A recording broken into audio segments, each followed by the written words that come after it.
Early on in Ballerina, the first movie spin-off of the John Wick franchise, we flash to a moment from 2019's John Wick, Chapter 3 Parabellum, where the director of the Ruska Roma assassin group meets with John Wick. At this point in the movie series, we've already seen Wick kill his way through countless rivals and survive unbelievable odds, so it makes sense when the director states, all of this for what?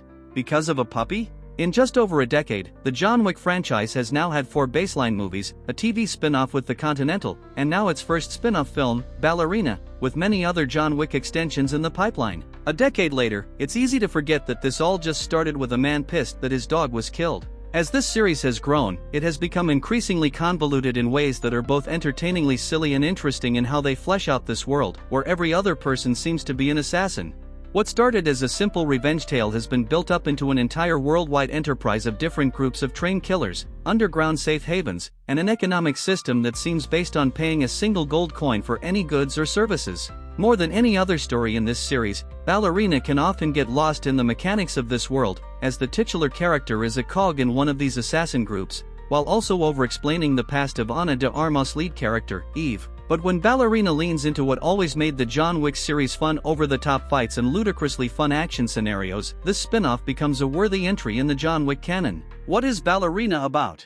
We first meet Eve as a kid, played by Victoria Kant, who witnesses her father's murder at the hands of a man known as the Chancellor. With nowhere to go, Eve is taken by Winston Scott to her father's family, known as the Ruska Roma assassin group. 12 years later, Eve has become a powerful assassin in her own right, wanting revenge on the man who killed her father all those years ago. In her attempt to find the Chancellor, Eve will fight and kill her way through waves of people, move away from the guidance of the Ruska Roma, and even come face to face with the infamous Baba Yaga himself, John Wick. As we see in Eve's training, she is smaller and might seem less threatening, but she's told to cheat and even fight like a girl. While many of the fights in the John Wick series have often relied on endless gunfights from people wearing bulletproof suits, Ballerina makes it so Eve has to use her surroundings and clever tactics to gain the upper hand in her battles.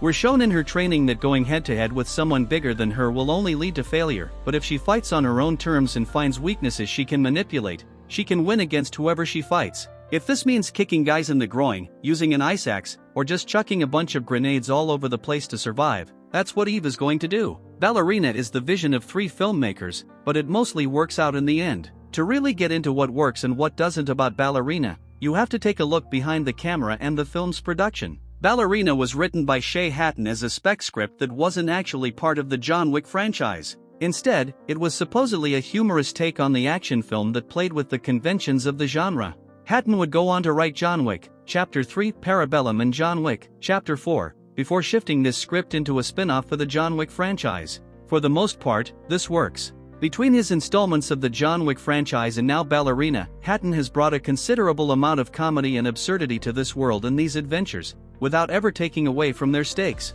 Yet Ballerina also tries to cram a ton of exposition into this story that probably isn't needed, and is arguably more plot than John Wick received in all 4 movies combined. The first act, especially, is jam-packed with discussions of various groups, familial dynamics, and the deeper workings of these aforementioned groups.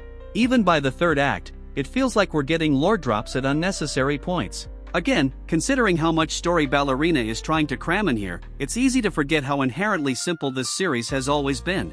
And as wonderful as it always is to see Keanu Reeves as John Wick, his inclusion here to tie this into his universe often feels extremely forced.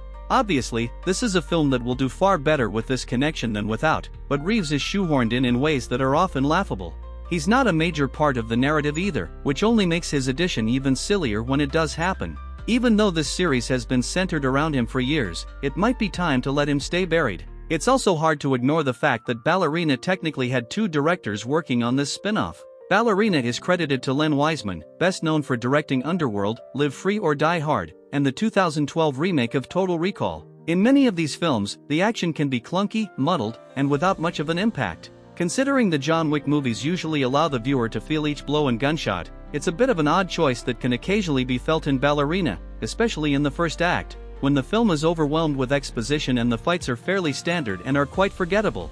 For example, in one scene early on, Eve has to fight a man while she wields an ice axe, and it just feels lifeless and without the sense of danger that it desperately needs. However, after initial filming was completed, there were several months of additional filming, helmed by Chad Stahelski, director of the first 4 John Wick films. Now, while it's unclear what Wiseman directed and what Stahelski was responsible for, there is a noticeable shift in quality within the action sequences. Based on their previous works, Wiseman and Stahelski have two completely different ways of handling action. Wiseman's films often play like films you might catch on a Sunday afternoon while changing the channel, an enjoyable, often mindless type of action that's fun to get lost in. Whereas Stahelski is much more focused on making us feel the weight of each fight, keeping us on the edge of our seats. Without knowing who directed what, this first act, with its uninspired fights and jumbled action sequences, certainly feels more in line with Wiseman. Whereas the further the film goes, these fight scenes seem like what we've seen from Stahelski in the past. When Ballerina nails the action, it's some of the most fun you'll see this summer. But when Ballerina gets cooking, it becomes an absolute blast. As previously mentioned, Eve has to attack these fights with some cunning, or just complete blunt force, and that's when the film really takes off.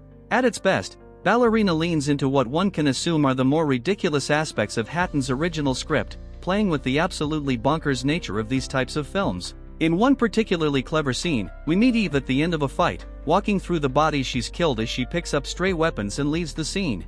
But as the scene appears to be over, it kickstarts another sequence of events that comes out of nowhere. Much like the John Wick films, Ballerina is at its most fun when it's finding ingenious ways to handle a fight. In another sequence, Eve finds a shitload of grenades, and naturally, she uses them at every opportunity she can, which includes some of the more gruesome deaths we've seen in this series. Then, a piece of duct tape can be used to combine a gun and a knife into one killing weapon. Plates, ice skates, even dueling flamethrowers, everything is a weapon in Ballerina, and that's key to what makes this film so much fun. Especially in the third act, Ballerina really lets loose and goes all in with how preposterous this universe can be, but it revels in the farcical nature of how wild things can get in the heat of a fight. Ana de Armas is a great replacement for John Wick. In doing this, Ana de Armas is an absolute blast as Eve, showing just how excellent she is in action films for the first time since her scene-stealing moments in 2021's No Time to Die. When we first meet her version of Eve, she's practicing her pirouettes at the Rusca Roma, refusing to give up until she gets it right, leaving bloody marks on the stage. It's a perfect encapsulation of Eve's determination to keep pushing forward and fight through whatever is in her way. Similarly, de Armas gives her all in these fights, creating a dynamic that is often equally as hard-hitting as those found in the John Wick franchise, but with a much scrappier, improvised quality to her approach.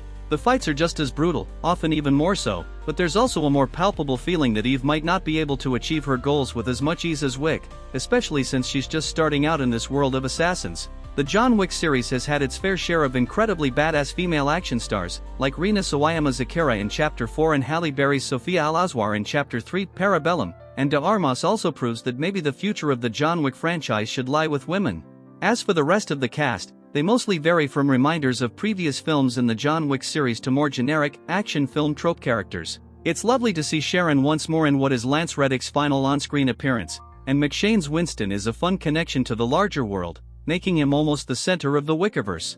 It's also great to see Angelica Houston have more to do as the director, and this would be a fantastic character to expand even further on if this gets a sequel. Similarly, we should have more of Norman Reedus Daniel Pine, as he also seems to be a lot of setup without much payoff. And yes, Reeves is, of course, an entertaining addition, but he just doesn't feel as essential here. Gabriel Byrne's Chancellor is mustache-twirling in his approach as the main villain, but he doesn't have much to do here other than sit and wait for Eve to attack, even though his cadre of villains and their town of assassins leads to the best segment of the entire film in the third act. Ballerina gets off to a shaky start that almost feels like it misunderstands what has made the John Wick series so much fun for so long.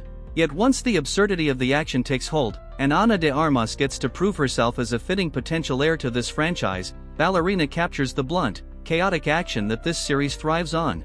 At this point, maybe it's time to let Wick rest in peace and allow someone else to take the wheel of this series. From the world of John Wick, Ballerina comes to theaters on June 6.